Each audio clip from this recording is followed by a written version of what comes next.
جو شخص مسجد کو کسی طرح ویران کرے وہ بڑا ظالم ہے، اور جو اسے آباد کرے، اب دیکھا نا، اور وہ بڑا ہی ثواب کا مستحق ہوگا۔ آبادی کی چند صورتیں ہوتی ہیں کہ مسجد بنانا، اس میں چھٹائیوں، تیل بتی کا انتظام کرنا، وہاں عمدہ امام مقرر کرنا، جس سے جماعت ہو جائے، وہاں اللہ کا ذکر کرنا، اس کی اعلیٰ سے اعلیٰ زینت کرنا۔ اس کی پوری تحقیق ہم نے انما یامر مساجد اللہ میں ہوگی انشاءاللہ۔ حدیث شریف میں ہے کہ جو مسجد کی زینت کی ممانعت آئی ہے نا حدیث شریف میں، اس سے یا تو فخر یا زینت مراد ہے، یا ناجائز زینت، جاندار کی تصویریں لگانا، وہاں فوٹوؤں سے مسجد کو آراستہ کرنا، یا محض دوسری مسجدوں کے مقابلے کی غرض سے، نہ کہ اللہ کو راضی کرنے کے لیے سجانا منع ہے۔ ٹھیک ہے جی۔ اور مسجد میں ہر طرح کا ذکر الہی جائز ہے، خواہ بلند آواز سے ہو یا آہستہ، نعت خوانی ہو یا درود خوانی۔ ذکر کے حلقے کیوں کہ اس آیت میں یذکرا کہ ذکر کیا جائے، تو یہ مطلقاً آیا ہوا ہے، تو کسی طرح کا بھی ذکر ہو سکتا ہے، اس سے لوگوں کو روکنا نہیں چاہیے۔ جماعت اول کے بلند آواز سے ذکر کرنا صرف نمازیوں کی نماز میں خلل کے اندیشے سے منع ہے۔ جماعت اولا کے بعد ہر طرح کا ذکر جائز ہے۔ صحابہ کرام نے مسجدوں میں نعت خوانی کی ہے۔ حضور علیہ السلام نے ہر نماز کے بعد ذکر بالجہر فرمایا، اس کی بھی پوری تفصیل ہماری کتاب میں ہے۔ جس چیز سے مسجد کی جماعت گھٹے وہ منع ہے، کیونکہ یہ ویرانے کی کوشش ہے، لہٰذا وہاں بد مذہب یا سخت مزاج نرا جاہل امام رکھنا منع، بدبو دار چیزیں لے کر جانا حرام، کچا لہسن پیاز کھا کر حکا پی کر بدبودار اور زخم لے کر وہاں جانا ناجائز ہے، کیونکہ اس سے مسلمانوں کو ایذا ہوگی اور وہ آنا چھوڑ دیں گے۔ کوشش کی جائے کہ مسجد کی عمارت اپنے مکانوں سے اعلیٰ اور بلند ہو۔ حضرت عثمان غنی نے اپنے زمانے میں مسجد نبوی شریف نہایت اعلیٰ اور نفیس بنوائی تھی۔ مسجدوں کو ویران کرنے والا انشاءاللہ دنیا میں خار اور خستہ ہوگا، اور اس پر غم اور خوف طاری رہے گا، اور آخرت کا عذاب اس کے علاوہ ہے۔ اس کا تجربہ بھی ہو چکا ہے، بلکہ جن لوگوں نے مسجد کی چیزیں غصب کر کے استعمال کی گھر میں، وہ بھی آخر تباہ برباد ہو گئے۔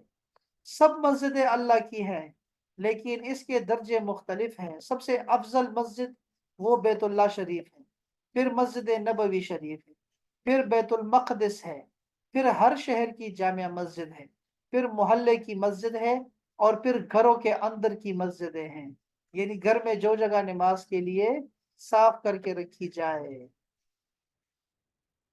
اللہ اکبر۔ سب سے افضل مسجد جو ہے وہ مکہ معظمہ ہے، پھر مسجد مدینہ ہے، پھر بیت المقدس ہے، پھر مسجد قباء ہے، پھر ہر شہر کی پرانی مسجدیں ہیں، پھر وہاں کی بڑی مسجدیں ہیں، پھر اپنے گھر کے قریب ہی مسجد ہے، پھر اپنے استاد کی مسجد ہے۔ شامی نے اس کے علاوہ اور بھی مسجدوں کا ذکر کیا ہے۔ تفسیر عزیزی میں ہے کہ مسجدوں میں جھاڑو دینا، انہیں تھوک وغیرہ سے صاف کرنا، انہیں معطر کرنا بہت بہتر ہے، مگر مسجد کی جھاڑو حوران بہشت کا مہر ہے۔ یہ دیکھا آپ نے، مسجد کی جھاڑو جو ہے حوران بہشت کا مہر ہے۔ اچھا، جن لوگوں کی شادی نہیں ہوتی نا، لڑکوں کی، نوجوانوں کی، تو ان کو جو ہے وظیفہ دیتے ہیں، تو وہ یہ دیتے ہیں کہ آپ مسجدوں میں جھاڑو دیں، یہ حوران بہشت کی جو ہے وہ حق مہر ہے، اس سے آپ کی شادی جلدی ہو جائے گی۔ تو یہ چلو اچھا ہے، اس بہانے سے وہ مسجد کی خدمت بھی کرنا شروع کر دیتے ہیں، اور بڑا اچھا رہتا ہے۔ اگرچہ ہر وہ مسجد کا ادب و احترام اور احکام شرعیہ یکساں ہیں، مگر جو مسجد بزرگوں کے قریب میں واقع ہیں ان کا ادب و احترام بہت زیادہ ہے۔ مسجد کا ادب دوسرے اس بزرگ کا ادب جو مسجد کے قریب سو رہا ہے، اس لیے مسجد نبوی، مسجد قدس، مسجد کعبہ معظمہ میں عبادت کا ثواب بھی زیادہ ہے، اور وہاں کا احترام بھی بہت زیادہ ہے۔ مسجد نبوی میں نبی کریم آرام فرما ہے، خود کعبہ شریف ہے، وہاں طواف کے 4 جگہ، یہ جو طواف ہے مطاف، 400 انبیاء کرام وہاں مدفون ہیں۔ مسجد قدس میں، بیت المقدس میں بہت سے نبی سو رہے ہیں، 300 سے زیادہ۔ بزرگوں کے شہر کی بھی تعظیم ہے۔ رب نے بنی اسرائیل کو حکم دیا تھا کہ وَادْخُلُوا الْبَابَ سُجَّدًا، اس شہر کے دروازے پر سر بسجود ہو جاؤ، کیونکہ وہاں یعنی بیت المقدس میں انبیاء کے مزارات ہیں۔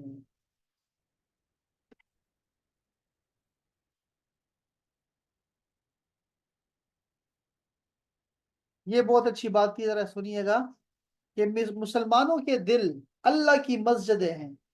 بڑا مبارک ہے وہ شخص جو ان مسجدوں کو ان کے ذکر سے آباد رکھے، اور بڑا ظالم وہ ہے جو ان میں دنیاوی وسوسے پیدا کر کے انہیں اللہ کے ذکر سے خالی کر دے، یعنی دل کو خالی کر دے اللہ کے ذکر سے، اور مختلف قسم کی تمناؤں سے ان کے ویران کرنے کی کوشش کرے۔ لہٰذا نفس اور شیطان بڑے ظالم ہیں کہ یہ تجلی گاہ رحمان یعنی قلوب انسان کو اس مسجد کی نمازیوں یعنی رب کے ذکر و فکر وغیرہ کو وہاں سے روکتے ہیں، مگر یاد رہے کہ ایک وقت وہ بھی آئے گا جب رب تعالیٰ ان دلوں پر کسی شیخ کی برکت سے تجلی ڈالے گا، اور ان چیزوں کا وہاں داخلہ بھی ہو جائے گا کہ وہاں نہ جائیں گے مگر ڈرتے ہوئے۔ ان کے لیے دنیا میں رسوائی اور مغلوبیت ہے، اور آخرت میں حق سے محجوب رہنے کا بڑا عذاب ہے۔ حضرت علی فرماتے ہیں کہ تین باتیں بہت ضروری ہیں، اور یہ ہم نے کل پڑھا تھا اس بارے میں، چھوڑ کر۔ بہرحال یہ جو دل ہیں یہ بھی مسجدیں ہیں اللہ تعالیٰ کی، تو اس کو بھی ویران نہیں کرنا چاہیے، یہ تفسیر صوفیہ ہے۔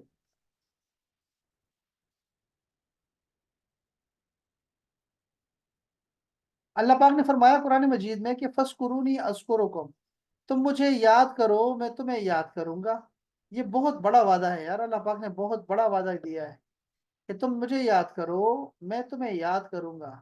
وشکرو لی، اور میرا شکر ادا کرتے رہو۔ ولا تکفرون، اور کفر نہ کرو یعنی کہ انکار نہ کرو، ناشکری نہ کرو میرے نعمتوں کی۔ تو اس طرح کی بہت ساری آیات ہیں جو کہ ذکر پر جو ہے نا وہ ہمیں بتاتی ہے۔ اب ذکر بالجہر کی نا کچھ چیزیں بتاتا ہوں میں آپ۔ عبداللہ ابن عباس نے سے روایت ہے، انہوں نے بتایا کہ عہد نبوی میں فرض نماز سے فارغ ہونے کے بعد بلند آواز سے ذکر کرنا رائج تھا۔ عبداللہ ابن عباس نے فرمایا کہ میں لوگوں کے نماز سے فارغ ہونے کو اسی سے جان لیتا جب میں اس بلند آواز سے ذکر کرنے کو سنتا تھا۔ یہ حدیث متفق علیہ ہے۔ عبداللہ ابن عباس فرماتے ہیں کہ میں حضور نبی کریم صلی اللہ علیہ وسلم کے نماز کے ختم ہو جانے کو تکبیر، یہ سارے لوگ ایک دفعہ ہی اللہ اکبر کہتے تھے، اللہ اکبر نماز کے بعد، تو اس سے جان لیتا تھا کہ نماز ہو چکی ہے۔ امام نووی فرماتے ہیں کہ حضور قلب کے ساتھ زبان سے ذکر کرنا ذکر بالقلب سے افضل ہے۔ جب آپ دل سے ذکر کرتے ہیں، چھپ کے ذکر کرتے ہیں، اس سے زیادہ بہتر یہ ہے کہ تم دل سے بھی ذکر کرو اور زبان سے بھی ذکر کرو۔ اسی طرح ابو ہریرہ روایت کرتے ہیں کہ رسول اللہ صلی اللہ علیہ وسلم نے ارشاد فرمایا کہ اللہ تعالیٰ نے فرمایا، یعنی یہ حدیث قدسی ہے، فرمایا کہ میرا بندہ میرے متعلق جیسا گمان کرتا ہے، خیال کرتا ہے، میں اس کے ساتھ ویسا ہی معاملہ کرتا ہوں۔ جب وہ میرا ذکر کرتا ہے تو میں اس کے ساتھ ہوتا ہوں۔ دیکھا آپ نے، اگر وہ اپنے دل میں میرا ذکر یعنی ذکر خفی کرتا ہے تو میں بھی اپنے شایع نشان خفیہ اس کا ذکر کرتا ہوں، اور اگر وہ جماعت میں میرا ذکر یعنی ذکر جلی کرے تو میں اس کی جماعت سے بہتر جماعت میں اس کا ذکر کرتا ہوں۔ اگر وہ ایک بالشت میری نزدیک آئے تو میں ایک بازو کے برابر اس کے نزدیک ہو جاتا ہوں۔ اگر وہ ایک بازو کے برابر میرے نزدیک آئے تو میں دو بازوؤں کے برابر اس کے نزدیک ہو جاتا ہوں، اور اگر وہ میری طرف چل کر آئے تو میں اس کی طرف دوڑ کر آتا ہوں۔ یہ کتنی عجیب حدیث پاک ہے، یہ حدیث قدسی ہے، اور یہ حدیث بھی متفق علیہ حدیث پاک ہے، سچی حدیث پاک ہے۔ یہ ایک ایک جملہ پڑھنے والا ہے، یہ ایک ایک جملہ پڑھنے والا ہے، اور اس کی سمجھ کیسے آئے گی، ہم کیسے نہیں آ سکتی، بڑا مشکل ہے۔ ذکر میں ایسا کچھ رکھا ہے۔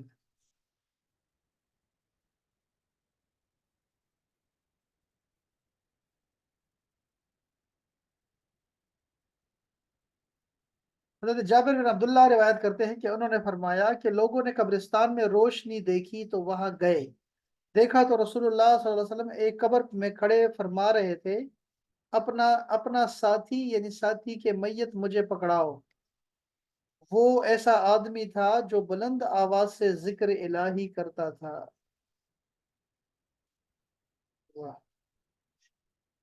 سر اس کا کیا مطلب ہے؟ یہ نہیں سمجھ آئی بات۔ اس کا ذکر یہ ہے کہ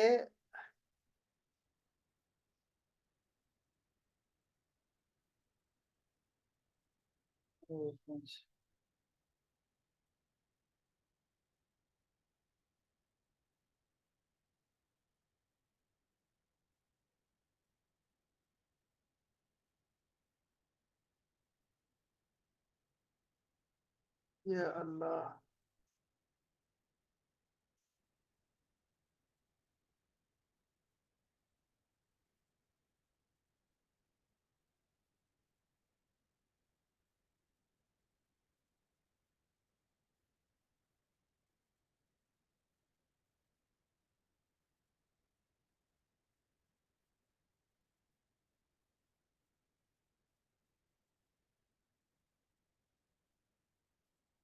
ہائے،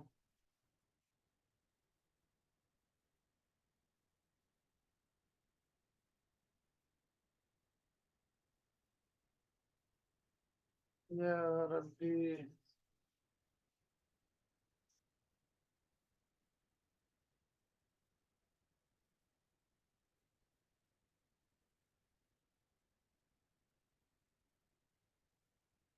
ایک منٹ صبر کریں۔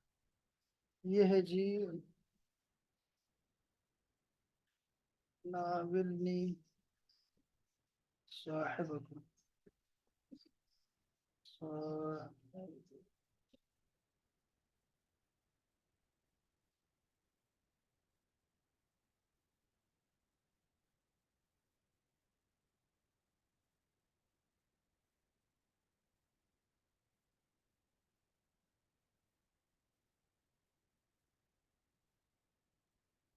یہ جنازہ تھا، جنازہ، اور اس میں یہ سارا ہو رہا ہے۔ ذرا دوبارہ پڑھتے ہیں اس کو، صبر کریں۔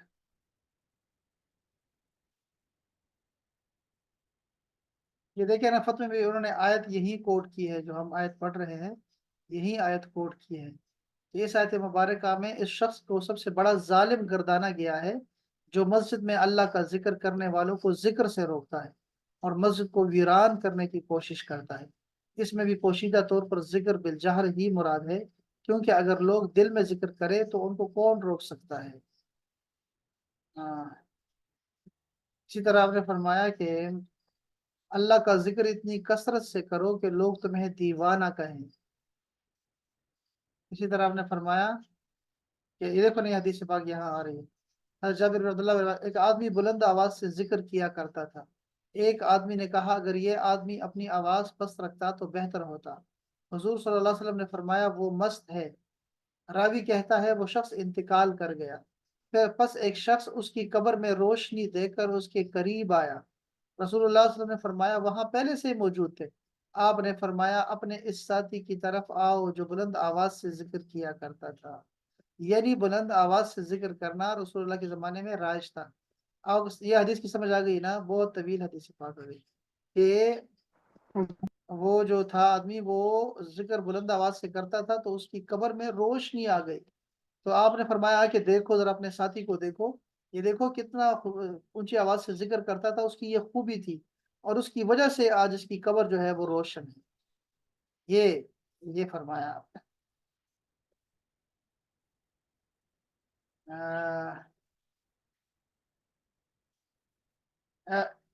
اگر یہ آدمی، اچھا یہ کہتے ہیں مست ہے، وہ شخص انتقال کر گیا، پس ایک شخص اس کی قبر میں روشنی دیکھ کر اس کے قریب آیا۔ رسول اللہ صلی اللہ علیہ وسلم نے فرمایا پہلے سے وہاں موجود تھے۔ آپ نے فرمایا اپنے اس ساتھی کی طرف آؤ جو بلند آواز سے ذکر کیا کرتا تھا۔ یہ بھی ٹھیک ہے۔ یہاں یہ فرمایا کہ قال صنع علی رسول اللہ صلی اللہ علیہ وسلم شاۃ مسلیہ فاتا بھی، فقال نہیں، یہ تو نہیں۔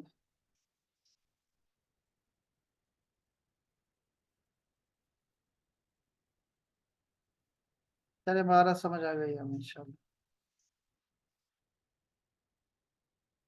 اچھا یہ بتا رہے ہیں کہ ایک مسئلہ ہے کہ ان دفن الموتى فی اللیل، رات کو میت کو دفن کرنا چاہیے یا نہیں؟ تو فرمایا کہ بالکل یہ ہونا چاہیے۔ بعض امام ابن حزم نے اس کو منع کیا ہے، لیکن بعض نے کہا ٹھیک ہے، لیکن حدیث پاک میں آتا ہے کہ رعا ناس نارن فی المقبرہ، لوگوں نے آگ دیکھی مقبرہ میں، تو سارے اس کے قریب آئے، تو دیکھا کہ رسول اللہ صلی اللہ علیہ وسلم قبر میں کھڑے ہیں وہاں ادھر ہی، وہ یقول، اور انہوں نے کہا ناولنی صاحبکم فاذا هو الرجل الذي كان يرفع صوته، کہتے ہیں مجھے اپنا صاحب پکڑاؤ، شاید وہ دفن کرنے کے لیے رسول اللہ خود جو ہے وہ قبر میں موجود تھے، اور آپ فرمایا کہ آ کے اس کو مجھے دو، جو بڑا اونچی آواز سے ذکر کیا کرتا تھا، مجھے دے۔ تو امام ابن قیم نے کہا کہ حاذہ النار کانت للإضاءۃ، کہتے ہیں یہ جو آگ تھی نا جو لوگوں نے دیکھی تھی روشنی، یہ اصل میں وہاں صحابہ نے خود روشنی کے لیے وہاں ساتھ لے کے گئے تھے، اور تاکہ جو ہے وہ اس بندے کی تدفین ہو سکے روشنی میں۔ تو رسول اللہ نے جو ہے وہ لوگ جب وہاں پہنچے تو دیکھا کہ رسول اللہ خود وہاں کھڑے ہیں قبر میں، اور آپ نے فرمایا کہ مجھے اپنا ساتھی جو میت ہے یہ مجھے پکڑاؤ، میں اس کو رکھوں، چونکہ یہ بلند آواز سے ذکر کیا کرتا تھا۔ تو یہ ہے اس سے مراد، یہ مراد لیا انہوں نے۔ اسی طرح فرمایا کہ ابو بکر دفن لیلن، حضرت ابو بکر صدیق کو بھی رات کے وقت دفن کیا گیا، وہ علی دفن، اچھا کہتے ہیں، اور حضرت علی بھی جو ہے وہ، حضرت علی اور فاطمہ، وہ علی اچھا علی نے جو ہے فاطمہ کو بھی رات کے وقت ہی دفن کیا، ٹھیک ہے۔ عائشہ نے فرمایا سمعنا صوت المصاحی من آخر اللیل فی دفن النبی صلی اللہ علیہ وسلم ممن دفن لیلا، عثمان، اچھا رات کو جو دفن ہوا ہے وہ حضرت عثمان غنی بھی رات کو دفن ہوئے ہیں، اور سیدہ عائشہ بھی رات کو دفن ہوئی ہے، عبداللہ ابن مسعود بھی جو ہے نا وہ دفن ہوئے ہیں رات کو، اور اس طرح بہت سارے لوگ ہیں جو کہ رات کو دفن ہوئے ہیں۔ اس طرح بہت سارے صحابہ کرام بھی تھے جو کہ رات کو فوت ہوتے تھے تو ان کو دفن کر دیتے تھے، رسول اللہ صلی اللہ علیہ وسلم کو صبح خبر ملتی تھی کہ رات کو دفن کر دیا، تو آپ نے فرمایا کہ مجھے کیوں نہیں بتایا تم لوگوں نے، مجھے کیوں نہیں بتایا؟ تو صحابہ نے کہا رات تھی، ہم نے آپ کو تکلیف دینا گوارا نہیں کیا، تو آپ نے فرمایا کہ یہ آپ خود جو ہے وہ قبر پہ آتے اور قبر پہ نماز پڑھتے تھے، قبر پہ نماز جنازہ پڑھ، کیوں آپ نے فرمایا کہ میری نماز اور ان کے لیے فائدہ مند ہے، میت کے لیے، تو وہ قبر پہ کھڑے ہو کے نماز پڑھتے تھے۔ تو یہ بہت سارے لوگ ہیں جن کو رات کے وقت دفن کیا گیا ہے، جن میں بڑے بڑے نام ہیں سارے۔ تو بکر صدیق بھی رات کو ہے، عثمان غنی بھی رات کو ہے، اور حضرت علی نے سیدہ فاطمہ الزہرا کو رات کے وقت دفن کیا۔ اس کا مطلب کیا ہے؟ اس کا مطلب یہی ہے کہ رات کو دفن کرنا جائز ہے۔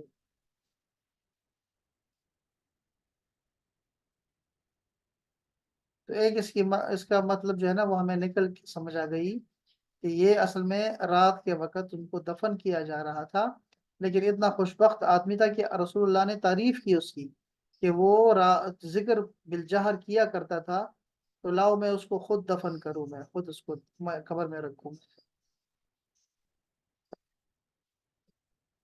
بس یہ تھا جی ہمارا آج کا سبق، اور بھی بہت ساری اس کی احادیث ہے ذکر بالجہر کی، اور اس سے شیطان بھاگتا ہے، اور یہ بہت سارے ذکر کی احادیث ہیں، بڑی خوبصورت احادیث ہے، بہت ہی خوبصورت ہے، لیکن اب میری صحت جو ہے نا وہ خراب ہے تھوڑی سی، بخار ہے مجھے بہت زیادہ، تو میں لیٹ کے پڑھ رہا ہوں، بے ادبی ہو رہی ہے، میں حدیث پہ ایسے پڑھ رہا ہوں، لیٹ کے پڑھ رہا ہوں، تو لیکن بخار ہے، تو ان شاء اللہ تعالیٰ پھر اس کو باقی چیزیں بعد میں پڑھ لیں گے ان شاء اللہ تعالیٰ۔